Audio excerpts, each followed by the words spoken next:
नमस्कार, स्वागत आहे तुमचं माझ्या यूट्यूब चॅनलमध्ये।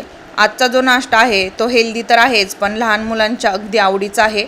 तर रेसिपी बनवण्यासाठी इथे मी 1 वाटी रवा घेतलेला आहे। रवा आपल्याला बारीक वापरायचा आहे।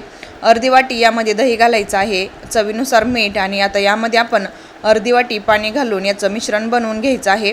बनवायला खूप सोपी अशी रेसिपी आहे, अगदी 10 ते 15 मिनिटांमध्ये तयार होते। तुम्ही मुलांच्या डब्याला सुद्धा देऊ शकता, कारण ही अगदी हेल्दी अशी रेसिपी आहे।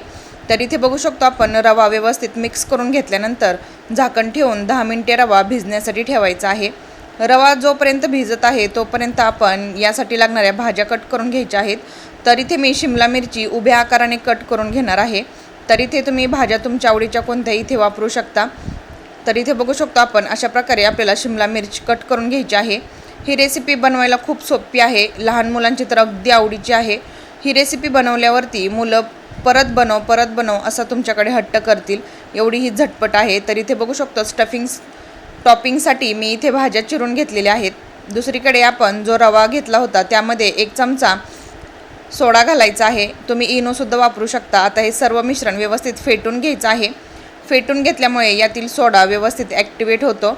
तर अशा प्रकारे फेटून घेतल्यानंतर आता आपण हे सगळं मिश्रण एका कढईमध्ये घालणार आहोत। तर कढईला व्यवस्थित तेलाने ग्रीस करून घ्यायचं आहे। गॅसची फ्लेम आपल्याला अगदी लो ठेवायची आहे, आणि ही सगळी प्रोसेस आपल्याला लो फ्लेमवरच करून घ्यायची आहे।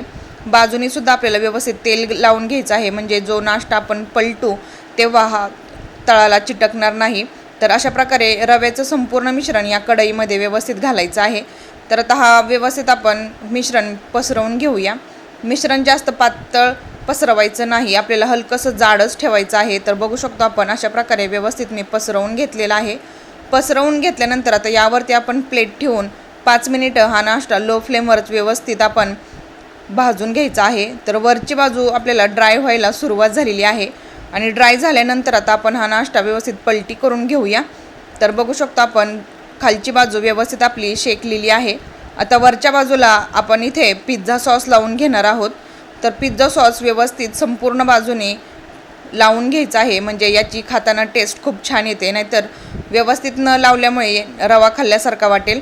तर इथे बघू शकतो आपण मी पिझ्झा सॉस सर्व बाजूने व्यवस्थित लावून घेतल्यानंतर यावरती मोझरेला चीज लावणार आहे। तर चीज भरपूर घालायचं, कारण मुलांनाही असे पदार्थ खूप आवडतात, त्यामुळे मुलं अगदी आरामात अशा प्रकारचा नाश्ता पटकन खातात। तर इथे बघू शकतो मी इथे भरपूर असं चीज वापरलेलं आहे।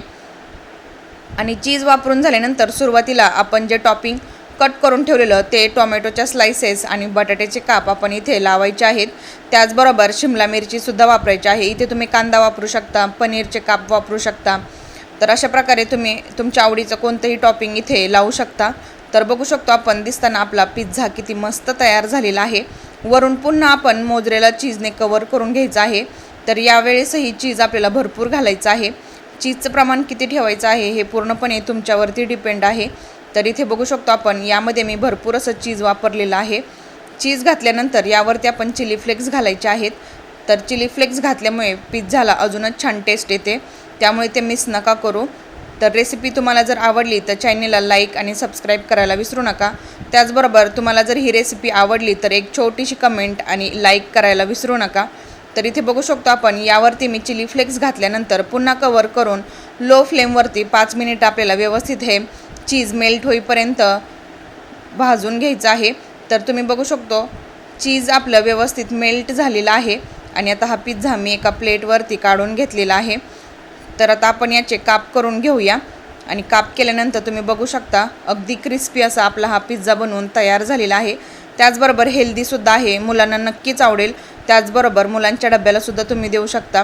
रेसिपी जर आवडली तर चॅनलला लाईक आणि सबस्क्राईब करायला विसरू नका। पुन्हा भेटूया आपण अशाच एका नवीन छानशा रेसिपीसोबत। तोपर्यंत धन्यवाद।